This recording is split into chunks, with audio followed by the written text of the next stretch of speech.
आप लोग हमारी वीडियो के नीचे अक्सर कमेंट करते हैं कि भैया रेलवे अप्रेंटिस में ज्वाइनिंग करने के बाद ट्रेनिंग के दौरान हमारा ड्यूटी एक जगह से दूसरी जगह से ट्रांसफ़र कैसे होता है। मान लिया जाए आपका रेलवे अप्रेंटिस में सिलेक्शन हो गया और ज्वाइनिंग हो गया, आपका ट्रेनिंग स्टार्ट है और आपको वो काम पसंद नहीं आता, आपको उस काम में बहुत ही ज़्यादा वर्क लिया जाता है। मान लिया जाए वर्कशॉप में लग जाए या सिक लाइन में लग जाए या फिर सैलून लाइन लग जाए या कहीं भी आपका ड्यूटी लग जाए, वहाँ के ट्रेनिंग के दौरान आपको वर्क लिया जा रहा है, तो आप एक जगह से दूसरे जगह से ट्रांसफ़र कैसे करवा सकते हैं। तो सबसे पहले मैं बता दूं कि मेरा नाम है अभिषेक, मैं कर रहा हूं एनसीआर प्रयागराज से अप्रेंटिसशिप और अप्रेंटिसशिप का मेरा 4 मंथ कंप्लीट हो गया और इस 4 मंथ के जर्नी में बहुत ही ज़्यादा सीखने को मिला, बहुत ही ज़्यादा अच्छा लगा। क्योंकि मैं ट्रांसफ़र पे इसलिए वीडियो बना रहा हूँ कि बहुत भाई लोगों का कमेंट आता था कि भैया ट्रांसफ़र पे वीडियो बनाइए, ट्रांसफ़र की आपने कैसे ट्रांसफ़र करवाया। क्योंकि मेरा भी ज्वाइनिंग पहले डायरेक्ट डिवीज़न में नहीं हुआ, मेरा पहले वर्कशॉप में हुआ था। मैंने वर्कशॉप से मैंने यहाँ पर ट्रांसफ़र करवाया।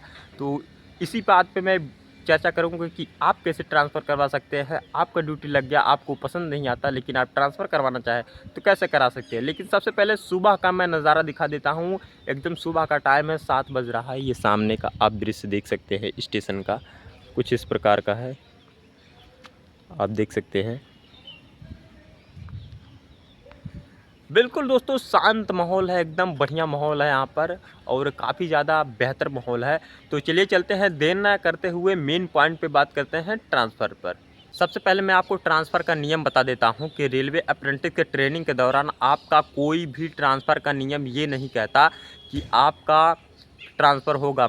आपका सरकार आरआरसी ये कहता है कि आपका चयन हो गया रेलवे अप्रेंटिस में, तो आपको 1 साल तक जहाँ भी आपको मिल गया, डिवीज़न हो, वर्कशॉप हो या फिर पॉइंट हो, कहीं भी आपको उसी जगह ही आपको पूरा 1 साल का ट्रेनिंग दिया जाएगा। क्योंकि आप परमानेंट जॉब नहीं है, आप एक रेलवे अप्रेंटिस एम्प्लॉय हैं, इसलिए आपको पूरी ट्रेनिंग 1 साल वहीं पर गुजारना पड़ता है, कॉन्ट्रैक्ट बेस पे होता है।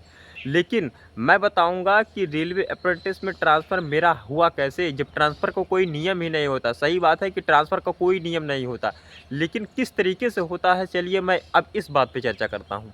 अब मैं बात करता हूँ कि मेरा ट्रांसफ़र कैसे हुआ, क्योंकि मैंने 15 दिन तक वर्कशॉप में काम किया, तो मेरा ट्रांसफ़र कैसे हुआ। देखिए, जब मैं 15 दिन तक वहाँ पर वर्कशॉप में काम हुआ, जब मेरा शुरू में मेरा सीडीओ ने भेजा, मेरा पॉइंट मुझको मिला सिक लाइन, तो मुझे इतना ज़्यादा मुश्किलों का सामना करना पड़ा। क्योंकि वहाँ पर पूरे हाथ में ग्रीस लग जाते थे, पूरा कचरा लग जाता था। अब क्या ही बताऊँ कि मैं उस 15 दिन को भूल नहीं सकता, इतना ज़्यादा मुझे हार्ड वर्क का सामना करना पड़ रहा था। तो मैंने सोचा कि यार ये तो अप्रेंटिस अब 1 साल का हो ही नहीं पाएगा, क्योंकि इतना हार्ड वर्क, वज़न सामान उठाना 20 किलो 30 किलो। अब मैं ये दोस्तों एकदम रियल फैक्ट बता रहा हूँ, कोई इसमें ये नहीं कि मैं बढ़ा चढ़ा के बोल रहा है, ऐसा कोई बात नहीं। क्योंकि मैंने खुद ड्यूटी किया है, मैं रियल फैक्ट पे बात करता हूँ। मैंने 15 दिन तो वहाँ सिक लाइन में काम किया, बहुत ही ज़्यादा हार्ड वर्किंग काम था। उसके बाद मैंने सोचा कोई अगर जो मिल जाए तो मैं अपना ट्रांसफ़र करवा लूँ, मेरी जगह पे वो आना चाहता है, मैं उसकी जगह पे वो जाना चाहता हूँ, तो ट्रांसफ़र हो सकता है। तो एक लड़का था जो मेरी जगह पे आना चाहता था, क्योंकि वो दोस्त लोग उसके वहीं पर रहते थे कि सिक लाइन के पास में वो क्वार्टर लिए थे, तो उसको आने जाने में 8-10 किलोमीटर दूरी पे थी डिवीज़न, तो उसको आने जाने में असुविधा होता था। तो मुझसे मिला, कहा भाई आप ट्रांसफ़र करवा लो डिवीज़न में, मैं आपकी सिक लाइन में आ जाऊँगा। हमने कहा ठीक है, कोई बात नहीं। तो हम दोनों लोग गए सीडीओ साहब के पास, वहाँ पर सीडीओ मेन अधिकारी होते हैं। सीडीओ साहब के पास गए, वहाँ पर एक लेटर लिए कि मैं इसकी जगह पे आना चाहता हूँ, मैं इसकी जगह पे आना चाहता हूँ। अपना रजिस्ट्रेशन नंबर पूरा अपना लिखे, हर एक चीज़ अपना एप्लीकेशन एक लिए, मात्र 3 से 4 दिनों में हमारा ट्रांसफ़र हो गया। तो लेटर पहुँच जाता है आपके जहाँ आप जहाँ आप काम कर रहे हैं, वहाँ पर आपका लेटर पहुँच जाता है। मान लिया जाए आप सिक लाइन में आपका ड्यूटी लगा था, तो आपके सिक लाइन में लेटर पहुँच जाता है कि भैया इनका ट्रांसफ़र हो गया है, ये अब जाएँगे वहाँ। उस लेटर को आपको वहाँ पर लिख दिया जाएगा, वो अपना लिखा पढ़ी कर देंगे जो होते हैं एसएससी, और वहाँ के एसएससी भी लिखा पढ़ी कर देंगे। अपना कागज़ एक दूसरे की जगह पे लेके जाइए, आप जमा कर दीजिए, आपका ट्रांसफ़र आराम से हो जाएगा। लेकिन अब भैया बहुत लोग कहेंगे, इसको कहते हैं भैया म्यूचुअल, यानी कि कोई लड़का आपकी जगह आना चाहता है, आप उसकी जगह आना चाहते हैं, तो बहुत आराम से आपका ट्रांसफ़र हो जाएगा। लेकिन यदि आप चाहते हैं कि नहीं भैया मान लिया जाए कोई नहीं मिल रहा है, फिर भी हम एक जगह से दूसरी जगह हम ट्रांसफ़र करवाना चाहता है तो ये बहुत ही मुश्किल होता है। इसका दोस्तों कोई नियम नहीं होता, केवल यही नियम होता है कि आपको कोई मिलना चाहिए, आप उसकी जगह जाएँ और वो आपकी जगह आए, तो यही एक संभव नियम है, बाकी और कोई नियम नहीं होता। वो अलग बात है, आप सीडीओ साहब से रिक्वेस्ट कीजिए कि सर मुझे बहुत ज़्यादा मुश्किल का सामना करने को मिल रहा है, मुझे आने में असुविधा हो रही है। कोई भी आप कुछ भी दिक्कत बता सकते हैं, तो वो मान जाएँ तो ठीक है, नहीं तो अन्यथा कोई नियम नहीं होता। यही एक नियम होता है कि आप उसकी जगह जाना चाहें, वो आपकी जगह आना चाहे। ऐसे ही मैंने करवाया था, जिसको कहते हैं म्यूचुअल। और मैं हर वीडियो में आप लोगों को बताता हूं कि आप रेलवे अप्रेंटिस जब भी ज्वाइन कीजिएगा, सोच समझ के ज्वाइन कीजिएगा। आपको जब आपका वहां पर पूरा लिस्ट निकलता है ज्वाइनिंग के समय, तो आपको सीडीओ साहब के दौरान वहां पर जो भी कर्मचारी हों या सीडीओ साहब या कुछ भी हों, वहां पर आपको पूछा जाता है कि आप कहां पर आपको पॉइंट भेजा जाए।